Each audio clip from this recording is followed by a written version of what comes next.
Hey guys, just want to make a video to talk about the 2021 JL Wrangler Rubicon in Australian model. This is quite a new vehicle, which was that's only just been released a few months ago. Actually, arrived a week ago first to test drive, and due to COVID, there's been a very restricted amount of cars coming through into the country. Well, we had the great opportunity to drive this car on the weekend up at Newnes and Garden of Stone National Park, and it was a really cool weekend. We were really impressed with the car. It just didn't struggle at all on any of the obstacles, and lots of other cars were, you can see they're working quite hard, and we were like, it's a problem. Yeah. So it did really well off-road. On road to get there, because we had to drive a little bit, 2 hours away to get to the actual off-road driving. Highway driving is a little bit more work than some other SUVs that we've driven. Steering wheel in particular, you have to work a little bit more to keep it straight.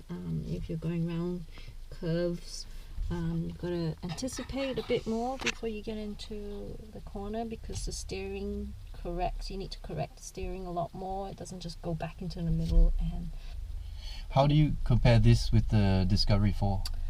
I think the Discovery is a much better sort of city driving, I suppose. It's like a soft, comfy bed that you sit in, and everything's really comfy and easy to drive. The experience is a lot more Is it better all around? like a luxury yeah. Whereas this car, it's actually fun. In some ways, you get a bit of a feedback on the steering wheel, so you've got to be more engaged when you drive. So it depends on what kind of a driver you are. If you like sort of city driving and you want to be comfortable and in luxury, the Disco is a really good car, and it's quite capable off-road. It's probably better for long distance driving that we have in Australia, because everywhere we need to go 2 hours isn't going to get you to anywhere that far from the city. But yeah, for general, if you're an adventurer, I think this car is a pretty good car for adventurers that actually like off-roading and going on to some less trodden paths, even though there's a bit of compromise with the city driving. Yeah. Yeah, I agree. I think that's the Disco is more of an overlanding vehicle versus more of a dedicated four-wheel driving vehicle. And as a passenger, it is a really nice car. I really like the heated seats. That is luxurious. And what the package that allowed you to have the leather seats and the heated? I don't remember the package, but it's like a leather luxury package. And I really enjoyed that heated seats. As a passenger, you really feel, and the seats are I find a little bit more comfortable. The lumbar support's really good. It's a bit of fiddling around. Generally, once you adjust everything, it's actually a really good position for the driver and the passenger. Excellent. What's new with this car? There is an Offroad Plus button, which comes with this year's model, which is new.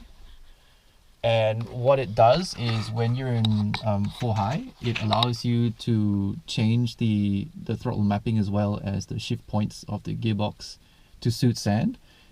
I'd say it's sort of like a terrain response system, but you can't say that actually because, you know what I mean. And to assist with driving in sand, however, when you put it in 4-low, it then numbs down the throttle response to allow you to have better control articulation through like rock crawls. What we found yesterday with a trip to Newnes was that the low gear ratios were very, very low. It's an excellent gearbox for rock crawling, but may not be the best for just like dirt tracks, unless it's really difficult tracks. It's also the shift is really hard to get into. I think it might be quite normal in most low gear, but might be quite new. Yeah, it's still it's.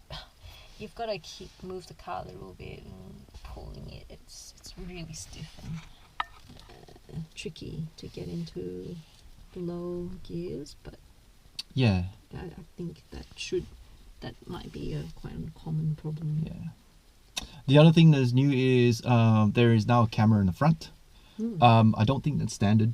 But when you do option the camera in the front, it comes with the ability to actually self-wash, and it's quite helpful when you're on the trails because you can actually see what's underneath just in front of your car.